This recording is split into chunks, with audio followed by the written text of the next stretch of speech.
The following is a production of Stevenson Media.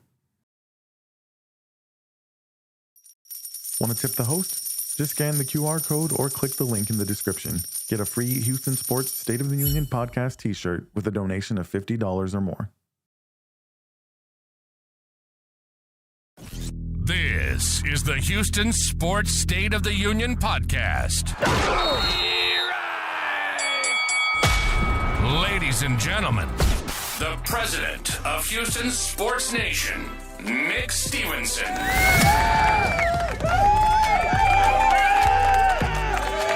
My goodness, thank you so much, and please be seated, my fellow Houstonians.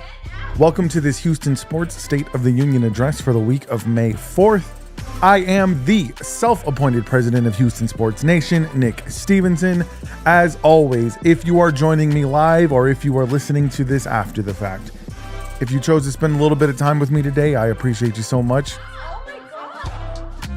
Before I get started with telling you what today's show is about, I want to remind you of the ways that you can support the show. Number one, you're doing right now.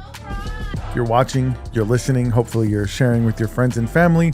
Remind them please to follow, like, subscribe wherever they get their podcast fix. If you are able to scan the QR code that you see on the video, that will take you to my tip jar. If you are unable to scan that code, don't worry, I will be leaving a link in the show notes once this live ends. My tip jar is where you can send me a little bit of cha-cha-ching. If you guys are enjoying the show and you'd like to support, anything you leave me will go directly back into bringing you guys more content. And if you leave me a donation of $50 or more, I will send you a Houston Sports State of the Union podcast t-shirt, hoodie, hat, whatever type of swag you would prefer. Another way, there will be affiliate links in the show notes for both Houston Sports fan gear, like this hoodie that I'm wearing or this hat that I'm wearing. Those are Amazon links. If you purchase your gear through those links, then I will get commission from that. That's another way to support financially. There will also be affiliate links to all of the equipment I use to bring you this show on a weekly basis. Anybody who's interested in podcasting and wants to know what equipment I use, I will have links in the description once the live is over. And if you purchase anything from those links, I will get a commission from those as well. All right. On today's show, and I did that a little backwards. Usually I tell you about what today's show is about before we get into the ways to support, but that's fine. Today's show, we are talking about H-Town's offenses. The Houston Rockets season is officially over, in part due to their offensive struggles. We will finally lay their season to rest and pay our respects. And then I want to look a little bit forward to what they have going on in the future. And yes, we will address the elephant in the room of Jalen Green. You guys know that I'm an avid Jalen Green supporter. But even I'm going to have to give him some criticism over his performance in the playoffs this year. The Houston Astros offense has not been great at all. Part of the reason is that, their offense is part of the reason that they're barely above 500 at the moment. We'll talk about that and what they can do to fix it, or if there is anything they can do to fix it. And then the Houston Texans offense was a disappointment last season. What is the reasonable expectation for the offense this upcoming season after they have seemingly addressed offensive line in the draft? They addressed offensive line in free agency. They did draft one offensive tackle, but they added some playmakers in the draft as well. That, along with a new OC and a new offensive line coach. What is the reasonable expectation for us to have about the Texans offense this coming season? Because we all realize after the fact, we had some pretty unreasonable expectations this past season. Then I want to know from you guys who you think the next Houston team to win a championship for the city of Houston is going to be. I actually put a poll on Facebook. I'll look at those results, but if anybody tunes in live, then please let me know via the chat who you think will be the first or the next Houston team to win a championship for the city. If you do not catch it live, you want to leave your comments on social media, either on the Houston Sports Nation Facebook page, or you can leave it either wherever you watched either on YouTube or Facebook. Go ahead and leave me some comments. Let me know who you believe the next Houston team to win a championship is going to be. There's also a poll on the Houston Sports State of the Union podcast Facebook page if you want to participate in that. Okay, well, let's go ahead and get into today's show. I'm going to start with the state of the Houston Rockets. Yes, if you caught that little sigh there. Starting with the state of the Houston Rockets is a little bit painful, a little bit bittersweet, because while we can all agree, 52 wins, making it to the playoffs for the first time since 2005, being the number 2 seed in the West, it's hard to argue that's not a successful season. However, when you're the number 2 seed and you lose in the first round to the number 6 seed, the 7 seed. That's difficult to swallow. Now, we all know how the Western Conference was loaded this year. It's been loaded probably for the past 2 decades. And we can all agree that the Golden State Warriors are not your average 7 seed basketball team. Full of playoff experience, championship experience, finals experience, just straight up NBA experience, which is a lot more than what the Houston Rockets have on the team currently. For the majority of the team, this was their first experience in the playoffs. So, as painful as that loss is, there's a reason that the Warriors were favored in the series, and it's because of their experience. But once again, it was the Rockets' inability to manufacture points in the half court that really came back to haunt them. Because I think if you watch this series, in my opinion, and I think in most people's opinion, you would have to say the Houston Rockets are a better team. They are more talented, more athletic, more size. And I feel like the Rockets could have easily won this series, despite the fact that the Warriors had more experience on their side. But that lack of offense really killed them. Now, that being said, I just want to say this. Amen Thompson was excellent in Game 7. And he had a couple of really good games in the series. He had a couple of duds too. But Amen Thompson in Game 7 had 24 points, 9 rebounds, 3 assists. The most impressive thing about his Game 7 was his fight. Because let's keep it real. This game was not close for most of the game. But he just fought. He was relentless attacking the basket. And, after a large double-digit lead, the Rockets only scored 39 points in the first half. That's difficult to do. Like, you can accidentally score more than bad teams score more than 39 points in a half. They just couldn't get anything going offensively. Alperen Şengün had a good series overall, but he struggled in Game 7. He only scored 21 points on 9 of 23 shooting. Fred VanVleet went nuclear for 3 games, for Games 4, 5, and 6. In Game 7, he was efficient, but he just wasn't able to score enough to give the Rockets a chance. I thought Jabari Smith Jr. had a really good series. I thought Tari Eason had a good series. Both of them had some moments where they made some bad first-timer mistakes, with turnovers or bad shots or, allowing the other team to draw charges, bad offensive fouls and stuff like that. But overall, I thought they both had a really good series for their first time. Even Draymond Green, and speaking of Jabari Smith Jr., which I don't have a lot of respect for much that Draymond Green says, but he specifically mentioned how Jabari Smith Jr. played like a vet, and I have to agree with him. I felt that way while I was watching him play. The average age of this Houston Rockets team is 25 years old, but that's only because they have about 3 or 4, maybe 5, almost 30-year-olds on the team, and then they have one damn near 40-year-old on the team. The core of this team is either 23 or less. So the majority of these players are young and have never experienced this before, going up against a very good Warriors defense and a very experienced Warriors offense, a very creative Warriors offense, and a very good coach in Steve Kerr. Now let's address the elephant in the room, Jalen Green. Once again, if you're familiar with me, you read my content, you watch my content, you know that I've been defending Jalen Green ever since his rookie season. And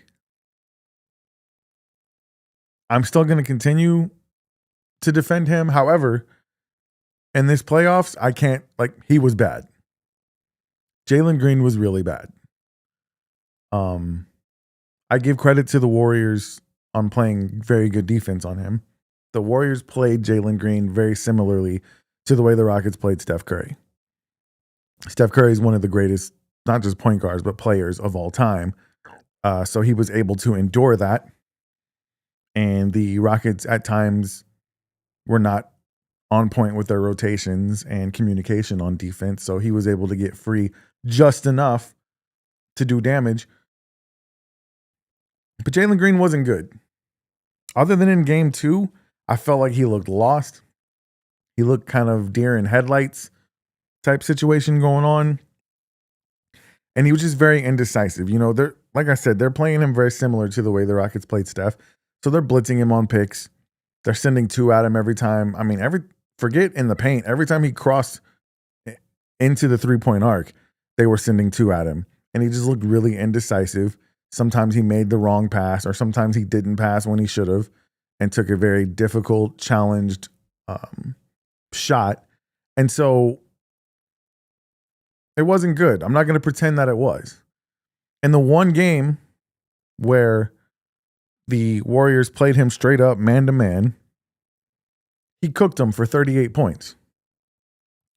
But regardless, Jalen is going to have to learn how to be impactful on the offensive end of the floor, regardless of what type of defense the other team is playing.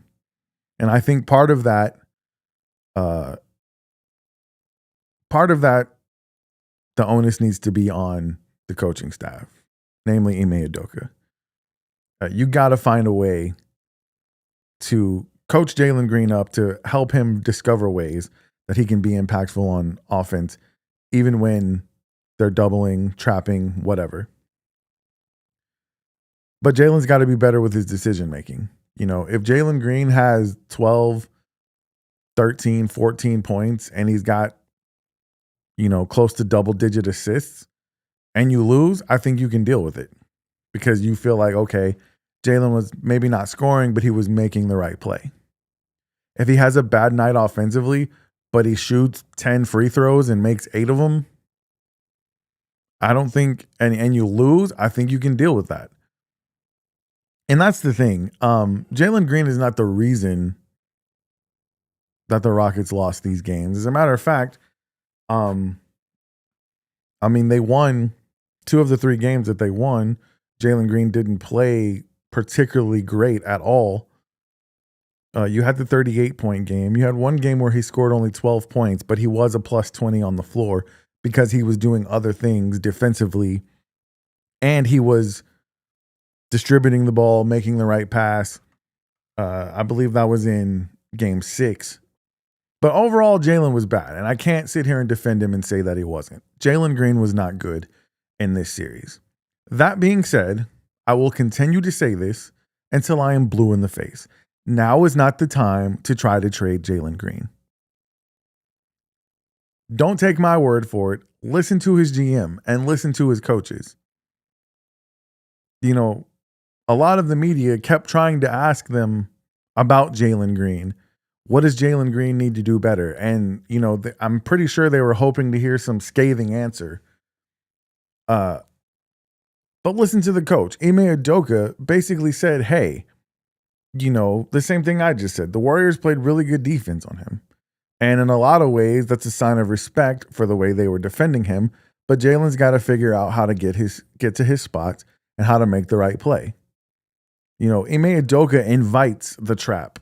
He invites the double team. He invites blitzing off of those picks because he wants the ball to start moving. And there are times that did not happen. There are times that Jalen Green turned the ball over. There are times that he made a good pass to an open person and they did not make the shot. So overall, just the offense has to be better by the Rockets. And I say it's not just the players. I think the coaching staff is going to have to do something different as well. They've got to get more ball movement. They got to get more player movement. You know, when you watch the Golden State Warriors play basketball, as much as I hate them, they play a beautiful brand of basketball when that ball is moving around. And the way that Steph Curry moves off the ball, I'm not saying Jalen Green needs to do exactly that, but some form of that. Jalen Green has got to get loose when the ball is not in his hand and find some spots and be able to knock down an open shot. I admit that. The Rockets have to do something other than watch Şengün in the post or at the top of the key and wait till the shot clock is at 4 or 5 seconds before he either makes a pass or takes a shot. I mean, sometimes the Rockets look like they don't practice offense, and I put that on the coaching staff. But I'm not making excuses for Jalen Green. He's got to be better. Let me remind you, though, I'm still going to say this till I'm blue in the face. He's 23 years old. This is his first playoffs. There's no available player on any other team right now who fits the Rockets' timeline. Definitely not KD. Definitely not Giannis. And here's the thing. I see a lot of people talking about trading Şengün, Jalen Green, Jabari Smith for Giannis Antetokounmpo. First of all, I've also seen Reed Shepherd thrown in those scenarios. You're going to get rid of the only people on this team who can score and bring on a guy who can't shoot and surround him with other people who can't shoot. And the dude's, almost 30. Get out of here, man. Listen to what the GM and the coach are telling you. You went from 22 wins to 41 wins to 52 wins. Now is not the time to blow this thing up. Let me remind you also that the Rockets have Phoenix's pick. It's going to be a top 9 pick. They have a 3.8% chance of getting the number 1 pick in the draft when the lottery happens on May 12th. Happens to be my birthday. I'm hoping that means the Rockets get a little bit of luck. Imagine, if you can for a second, that the Houston Rockets get the number 1 pick. Crazier things have happened. The year that Derrick Rose was drafted to the Bulls, I believe the Bulls had a 1% chance of getting the number 1 pick and ended up with it. If the Rockets get the number 1 pick, they're drafting Cooper Flagg, and they're keeping the rest of this team together. Just like this past year, they kept the team together. They drafted Reed Shepherd.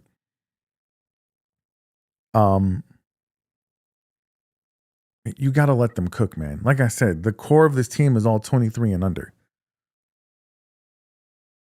Let them cook.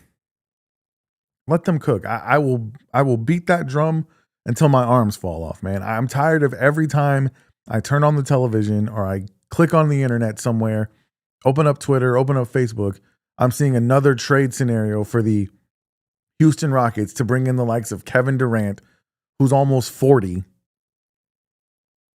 who, ever since he left Golden State, has done nothing but disappoint on the teams that he's been on. And I mean, I'm sure he's gotten his numbers, but the result of those team seasons has been vastly disappointing. And you want to give up this young core to bring in this old guy who not only, look, Kevin Durant's a great player, but he gets disgruntled really easily. He's injury prone.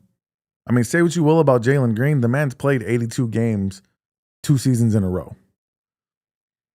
And the Houston Rockets would not have won 52 games. They would not have been the 2nd seed in the West were it not for Jalen Green. Does he have improvement that he needs to make? Absolutely. Once again, 23 years old.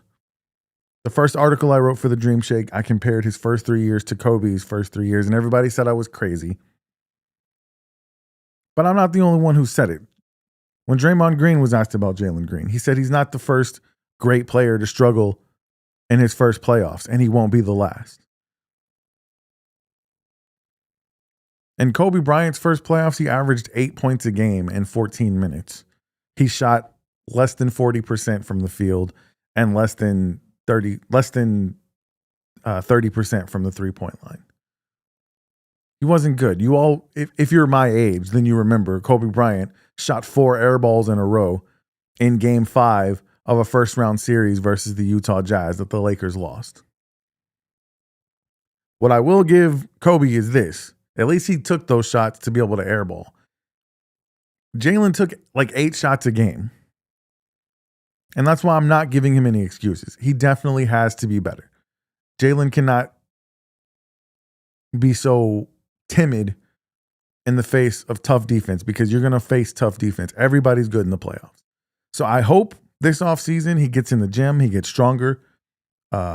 He learns that he needs to attack the basket, seeking contact instead of trying to avoid it, play through the contact, and score. All of the Rockets need to do that. That was a big problem in Game 7. Missing a bunch of bunnies, crying to the refs, looking for fouls. Look, man, you want to be the big bullies that you have been all season? The Rockets play extremely physical. You got to be physical not just on the defensive end. You got to be physical on the offensive end as well.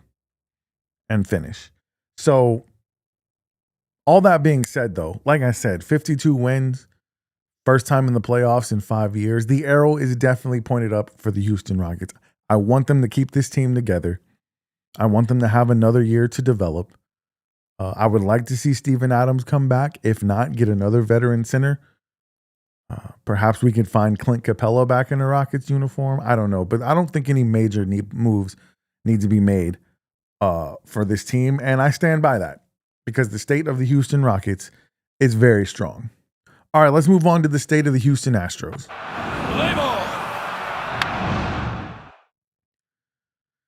You guys may have noticed that I updated my Astros graphic. Thank you. What is up with the Astros offense? I want to be careful, because baseball is the one sport that I have a really hard time being overly critical of, especially hitting, because hitting a baseball is the hardest thing to do in sports. I don't care what anybody says. And there's only about 1% of the world population who's even good enough to do it on the MLB level, the most elite level, against the most elite pitchers. So I have a hard time being critical of players who aren't hitting well, because I can make a 3-point shot. I can catch a football. I can catch and throw a baseball. But if you throw me 298-mile-an-hour fastballs right down the middle, I promise you I'm swinging and missing at all 200 of them. I've been to the batting cages on slow pitch, which is like 50 miles an hour, and barely making contact. So it's really hard for me to sit here and be critical of baseball players, much less, they're going up against the best pitchers in the world, changing speeds, changing locations. I don't know what the solution is. All I know is that if the Astros are going to make the type of run that we hope they are going to make, they're going to have to be better offensively. Right now, nobody cares about batting average, but do you know who leads the Astros in batting average? It's Jake Myers. Now, he's hitting 298, which is actually really good. He also leads them in OPS. I think he's got like a plus 700 OPS. He leads them in stolen bases. Like, Jake Myers is the MVP of the Houston Astros right now. If I told you that at the beginning of the season, you would think that they probably hadn't won a game. But here they are. They're actually one game above 500. Which is why I'm not panicked.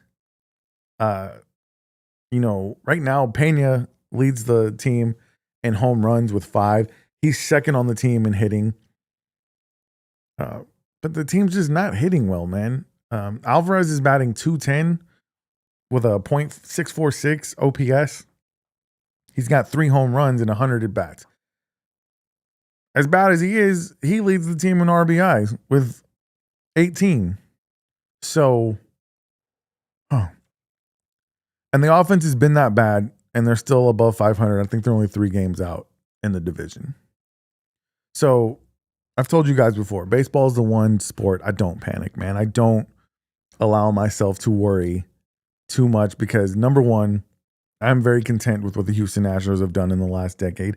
And number two, I've seen some crazy things happen in baseball.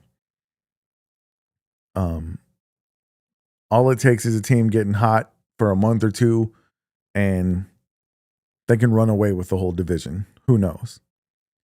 I'm not going to sit here and say, oh, fire the hitting coach. I don't know if it's the hitting coach. I don't know. Hitting is such a mental thing also. But right now, I mean, other than you got Jake Myers hitting 298, other than him, Pena, Altuve, and Paredes, no one is hitting over 250, which is the quote unquote Mendoza line. Or is the Mendoza line 225? No, it's 250. Yeah. There's only four players hitting over 250 for the Astros right now. It's not good, but the pitching has been really, really good. We talked about Hunter Brown, how excellent he's been. The likes of Framber Valdez and Eric Getty, they've lowered their ERAs a little bit with their last couple of outings. They were +5. Now they're just under 5. I've watched too much baseball to think this early in the season it's time to hit the panic button. I'm just saying the Astros offense is not good. The last couple of seasons, their offense has started out slow anyway. There's a couple of seasons where their pitching carried them and their offense never really fully ramped up. And I know that's hard for anybody who's been watching this team for a decade. It's hard to watch at times because we're used to this team putting up runs. We're used to this team dominating over the last decade. But I've said it over and over again, that level of domination, it's probably going to be a while before we see that from these Astros again. They're going to have to get some young talent and develop it. Because the guys that brought them to the level of success they were having, they're getting up there in age, And I view the Astros as kind of doing a soft reset right now. That's what the whole Cam Smith for doing the name thing again. For Kyle Tucker, excuse me. The whole Cam Smith for Kyle Tucker thing is kind of, to me, feels like a little bit of a soft reset. But I think the Astros are going to be fine. And I said this last episode. If they're not fine this season, okay. Like, you've given me a lot, Astros. You have given me a lot to give you some room for error. I'll put it that way. But the Houston Astros will take on tonight the Cincinnati Reds in Daikin Park. You can catch it on the Space City Home Network. Lance McCullers Jr. will make his first start at Daikin Park. Well, it's his first start at Daikin Park ever because of the name change. But it's his first start in Houston since October 3rd, 2022. Hope he gets the dub, man. I like Lance McCullers. It's been hard to watch him not be able to pitch. I know a lot of people in Houston are down on him because of his injuries, and he's still out there running around selling his wine and, claiming H-Town, bury me in the H and all that stuff. Look, man, these fans can be fickle at times, but you go out there and you put up a W. He didn't have a terrible outing. He got himself into trouble a couple of times. Who were they playing? The A's? Yeah, when they were playing the A's in his last start. But he left the game after 3 2/3, not allowing any runs. So hopefully he builds on that.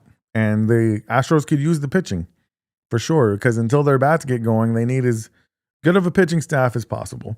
All that being said, I'm not down on the Astros. I'm going to say the state of the Astros is strong. And now I'd like to move on to the state of the Houston Texans. All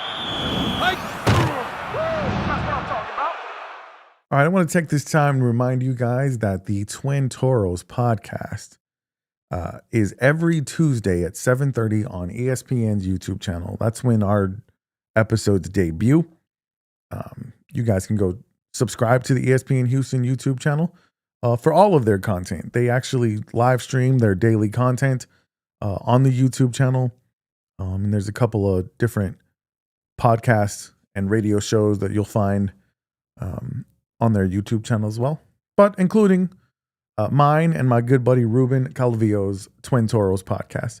That's every Tuesday, 7:30 on ESPN Houston's YouTube channel. This last week, we were talking about the Texans offense. Once again, offensive problems in Houston. They've been offensively offensive. The Texans offense was bad last season, and they addressed the offensive line in ways that they felt was necessary during free agency. They drafted one tackle, Ariante Ursary, in the NFL draft this season. So they're at least trying. They're throwing some spaghetti at the wall, and they're seeing what's going to stick. My question is, what is the realistic expectation? How optimistic should we be that the Texans offense is going to be good in this upcoming season? For me, I'm glad they added playmakers, because if you noticed in the last two playoff losses, that's what was missing from this team. Now, against the Chiefs, you didn't have Tank Dell. You didn't have Stephon Diggs. Very, very painful losses when you're trying to beat a team like Kansas City. Tank Dell was having a great game against Kansas City, before he got hurt.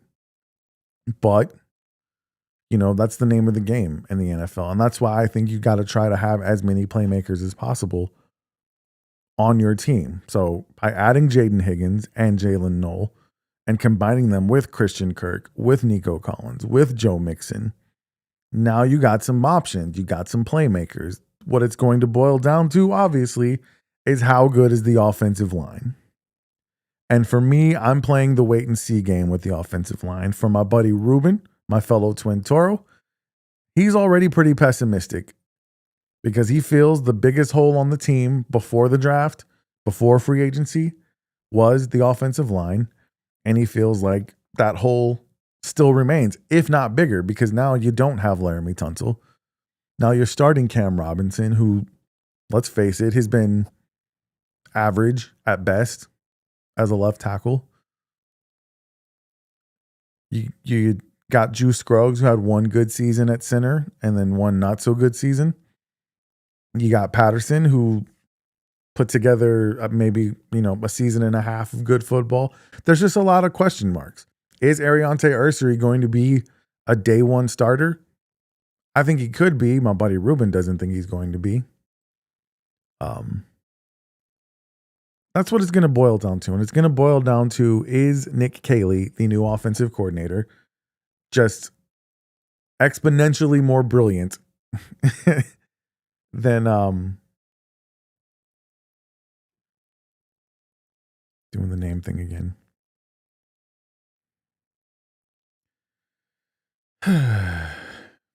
This is embarrassing. You guys know who I'm talking about. The Texans' former offensive coordinator. Oh my goodness. This is why you got to drink your coffee, kids, and take your ginkgo biloba. But yeah, so it's all going to depend on offensive line, offensive play calling of Nick Caley. Is Cole Popovich, who was upgraded to the offensive line coach, is he going to be a whole lot better than his predecessor? We're going to find out. I think, honestly, we talked about how the guys that were on the offensive line that were making all the mistakes, getting penalties, Laramie Tunsil, he wasn't the swarm type of guy. He wasn't a DeMeco Ryans type of guy.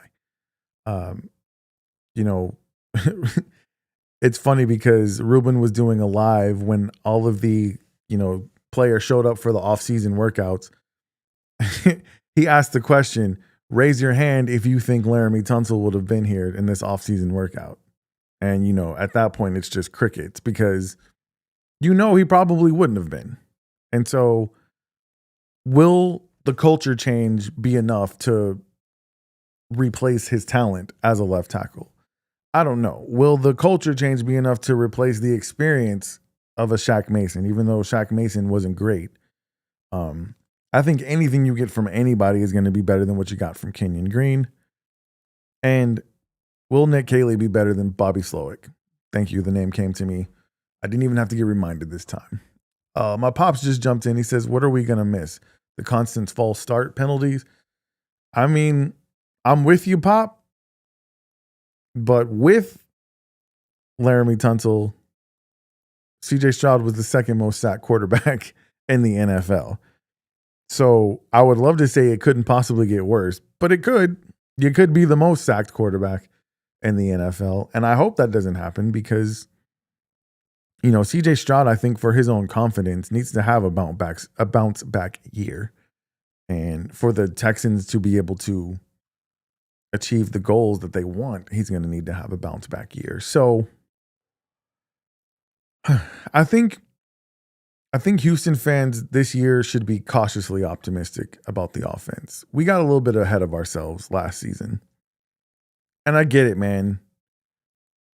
You have a great offense, rookie of the year, quarterback, and you add Stephon Diggs to the mix. You add Joe Mixon.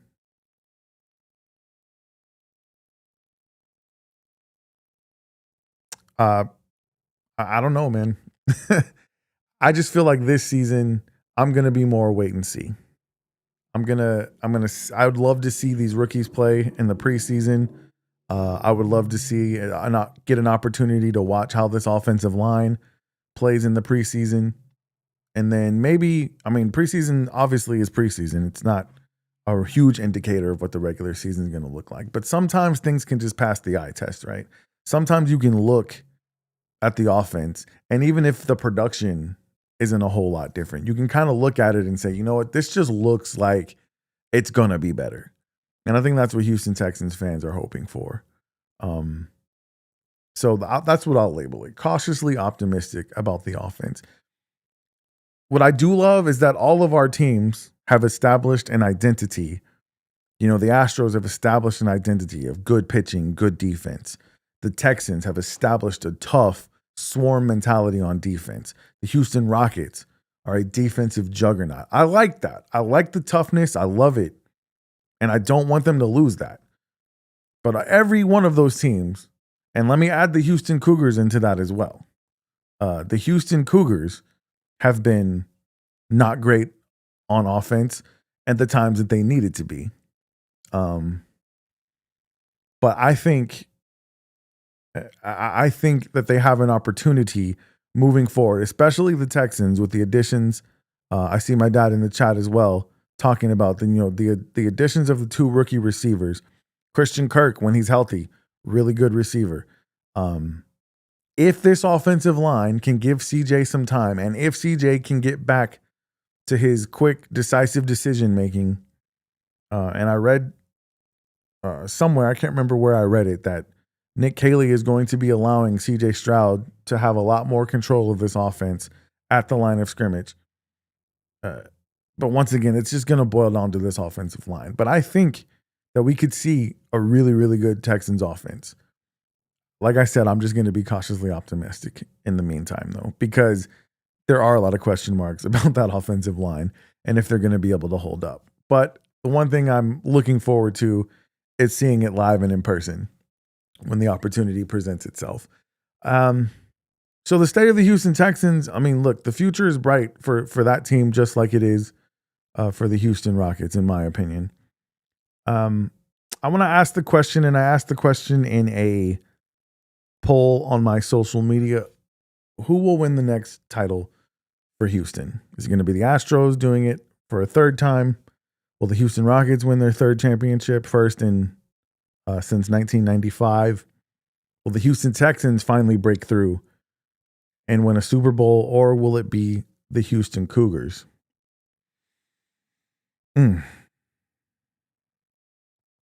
I think logic tells me, the Houston Cougars just went to the national championship game and lost in heartbreaking fashion. So logic tells me they have a really decent chance to get back there. I know they're losing a couple of seniors, but Kelvin Sampson, First of all, he's in a great recruiting hotbed in Houston. There's a lot of good basketball players, high school basketball players in the city of Houston. I don't know what Kelvin Sampson needs to do to get more creative on offense. That national championship game, the last 3 offensive possessions were just really hard to watch and kind of embarrassing as a Cougars fan. I mean, you can't even get a shot up at the end of the game. And for 3 possessions, you didn't get a shot up. It was tough to watch, man. But I think just because of how dominant they are in college football, logic tells me they probably have the best chance. So if I had to vote on those 4, I would say it's probably the Cougs. I'll tell you the one that I think would be a dark horse, and that's the Houston Rockets. Especially if players like Amen Thompson and Jalen Green, maybe even Cam Whitmore. And then you keep in mind, Alperen Şengün, he's an all-star now. He's only 22 years old. Now, that dude's been playing professional basketball since he was 15. But he's getting a taste of what it's like in the NBA. They have a chance, and this is another reason I don't want to just blow up the team. Like, they have a chance to be a dynastic franchise if everybody on their team reaches their full potential, which is still a really big if. But I would say they're the dark horse to be the next team to win a championship in the city of Houston. If you had to, gun to my head, who's going to win the very next one? I say the Cougs have the best chance. The NFL, there's just so much parity, man. And from year to year, so much changes. It's hard to predict. But obviously, I would love the Houston Texans to win a Super Bowl. But I would say more than likely, the Cougs would be the next to do it. I feel like the Rockets are a dark horse. And the Astros, I mean, they're not out of it. I don't see them doing it this season. But I think they could be, a piece or 2 away from getting back to the World Series. And, once you get in the playoffs, that's the beautiful thing about baseball. Once you get there, anything can happen. So the last I checked this poll, and actually let me double check it really quick to see what everyone else has to say about it. Right now, the Rockets and the Cougars are tied for everyone saying most likely to win a championship. Now I just untied it because I voted for the Cougars because I think logically that makes more sense. Either way, by the fact that we're even having that conversation, it tells you it's a great time to be a Houston sports fan. Great time to do a Houston sports podcast. I appreciate anyone who watched this live. Pops, thanks for showing up. I really appreciate you and I love you. If you guys are not watching this live, if you end up watching or listening to it later, I appreciate you for taking the time to do so. Really quick, let me remind you of the ways you can continue to support this show.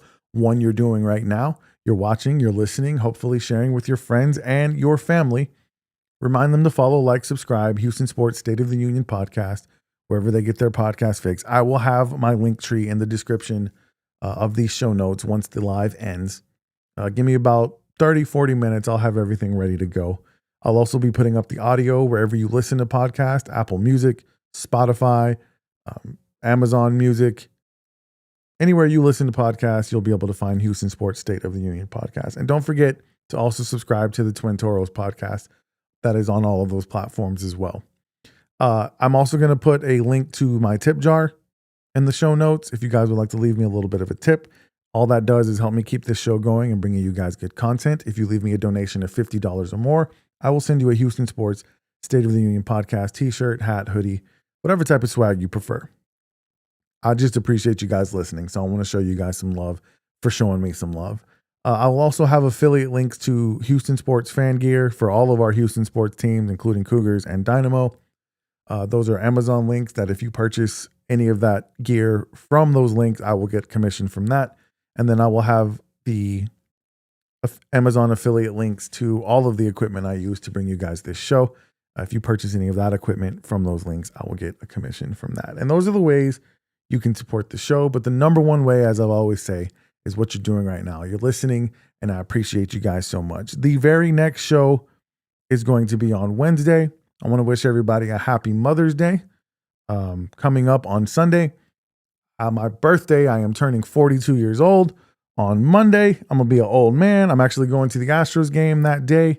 I don't even know who we're playing. I don't care. I'm just going to enjoy spending time with my wife. I believe my brother and his girlfriend are coming with us. So we're going to have a good time doing that. And I can't wait to see you guys again on Wednesday. Same bat time, same bat channel. In the meantime, you know what I want you to do.